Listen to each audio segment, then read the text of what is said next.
बिस्मिल्लाहिर्रहमानिर्रहीम। अज़ीज़ तलबा अस्सलाम वालेकुम। हमारा आज का मौजू है साल अव्वल की 7वीं गज़ल। शायर हैं जिसके मोमिन खान मोमिन की दूसरी गज़ल जो हम पढ़ेंगे।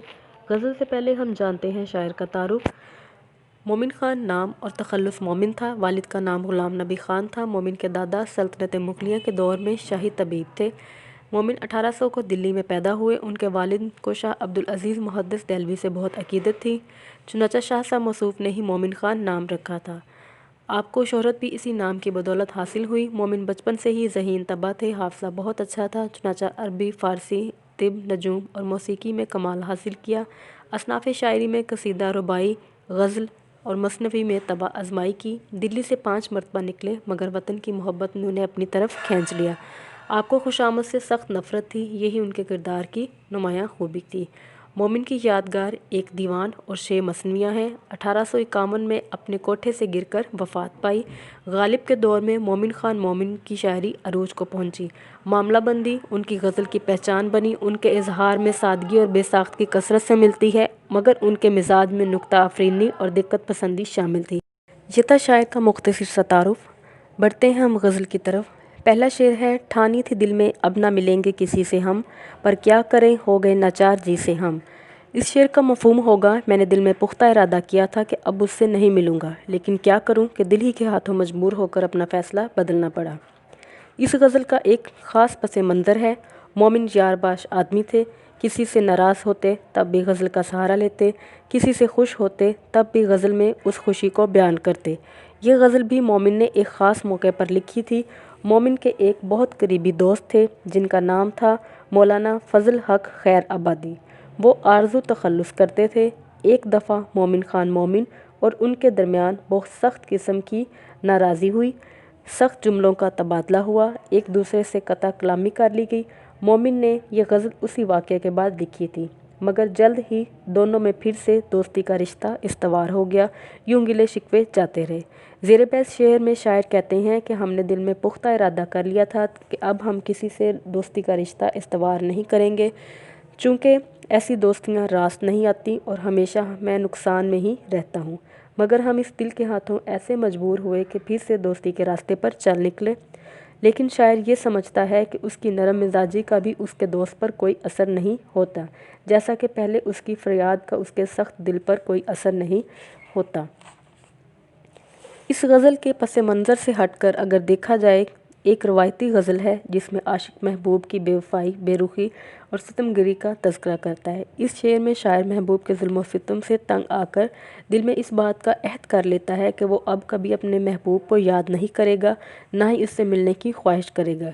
लेकिन ये अहद बहुत कच्चा साबित होता है। कुछ ही दिनों बाद जब वो आशिक के दिल की बेकरारी बढ़ने लगती है और दिल के हाथों मजबूर होकर अपने महबूब की दर की तरफ चल पड़ता है और उसके मिलने का तलबगार होता है। इसलिए शायर ने अपने दिल को जो है कहा है कि मेरा दिल जो है वो नरम है और कभी भी जो है उस पर मेरा इख्तियार नहीं रहा। गोया इस शेर में शायर अपनी बेहिसी और बेबसी का इजहार कर रहा है। वो किसी तौर भी महबूब से ताल्लुक़ तोड़ सकता था लेकिन उसके बगैर जो है नहीं रह सकता। गज़ल का दूसरा शेर है, हंसते जो देखते हैं किसी को किसी से हम, मुँह देख देख रोते हैं किस बेकसी से हम। इस शेर का मफहूम होगा, जब मैं दूसरों को आपस में हंसते हुए देखता हूँ तो अपनी बेबसी और तन्हाई पर रोना आ जाता है। ज़ेर बहस शेर इस गज़ल का हुस्न मतला है जिसमें शायर अपने दोस्त मौलाना फ़ज़ल हक खैर आबादी से झगड़े और नाराज़गी के बाद के हालात बयान कर रहे हैं। इन दोनों में बहुत अच्छी दोस्ती थी लेकिन चंद गलतफहमियों की वजह से कुछ सख्त जुमलों का तबादला हुआ और एक दूसरे से कता कलामी कर ली गई। अब इस कता कलामी के बाद शायर जब दो दोस्तों को एक दूसरे के साथ हंसते बोलते देखता है तो सबसे पहले उसके दिल में बेबसी और तन्हाई पर रोना आता है। अगर हम गौर करें तो इस शेर में हसद का पहलू भी नुमाया है, यानी शायर को दूसरों का हंसना बोलना एक आंख नहीं पाता। ऐसे आलम में उसे अपने अकेलापन काट खाने को दौड़ता है। उसे ऐसा लगता है कि जैसे पूरी भरी दुनिया में वो अकेला है। इस शेर को पढ़कर यूँ महसूस होता है जैसे शायर अपने दोस्त से नाराज़गी के बाद पछता रहा है। उसे रह रह कर ये ख्याल आता है कि वो अपने दोस्त से क्यों जुदा हुआ। ऐसे दोस्त से कता कलामी नहीं करनी चाहिए थी। यह ख्याल बाद में कता कलामी के ख़ात्मे का सबब बनता है और दोनों के दरमियान नाराज़गी ख़त्म होती है, गिले शिकवे जाते रहते हैं और फिर से दोस्ती का रिश्ता इस्तवार हो जाता है। लेकिन ये शेर उस वक़्त कहा गया जब शायर अपने दोस्त से दूर था और तन्हाई महसूस कर रहा था। गज़ल का तीसरा शेर है, हमसे ना बोलो इसे क्या कहते हैं भला, इंसाफ कीजिए पूछते हैं आप ही से हम। इस اس کا مفہوم ہوگا اے دوست قطع کلامی کا یہ رویہ کیسا ہے، خود ہی انصاف کرو اور ہمیں بتاؤ کیا یہ ظلم نہیں۔ اس شعر میں شاعر اپنے دوست سے اس قطع کلامی کا شکوہ کر رہے ہیں کہ یہ کیسی دوستی ہے جس میں خود کہا جا رہا ہے کہ ہم سے نہ بولو۔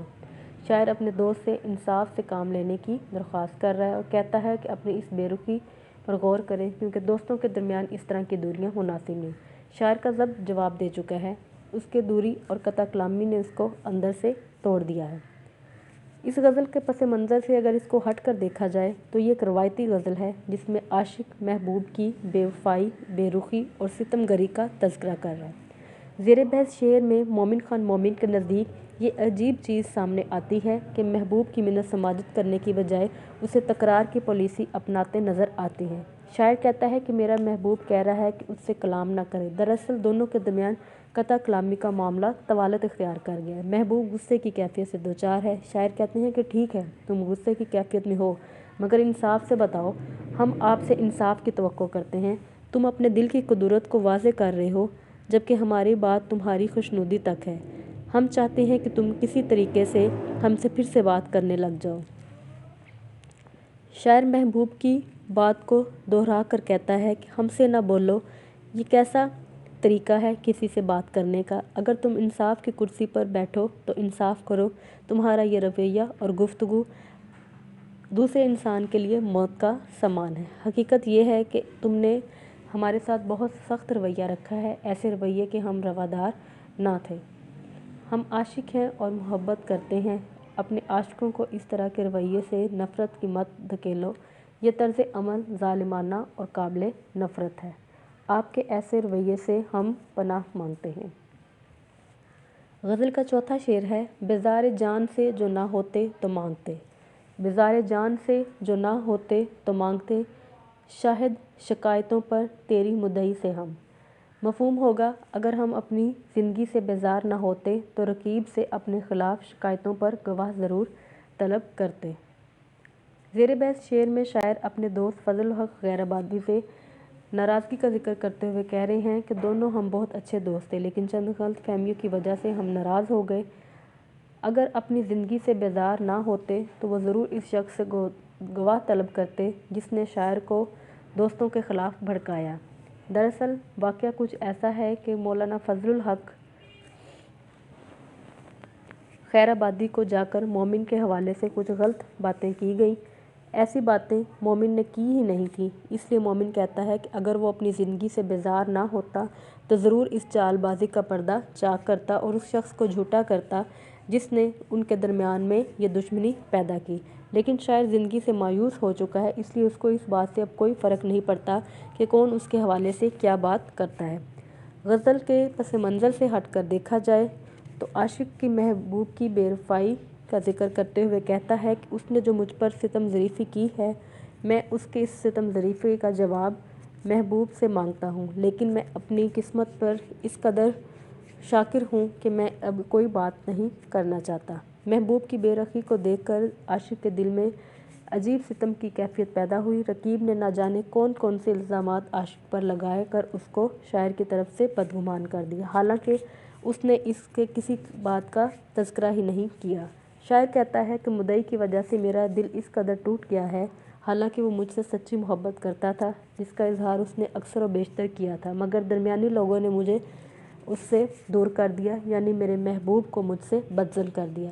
اور شاعر کا یہ عالم ہے کہ بقول شاعر دراصل عاشق لوگوں کی سب سے بڑی مصیبت یہ ہوتی ہے کہ ان کے رقیب بہت جلد پیدا ہو جاتے ہیں۔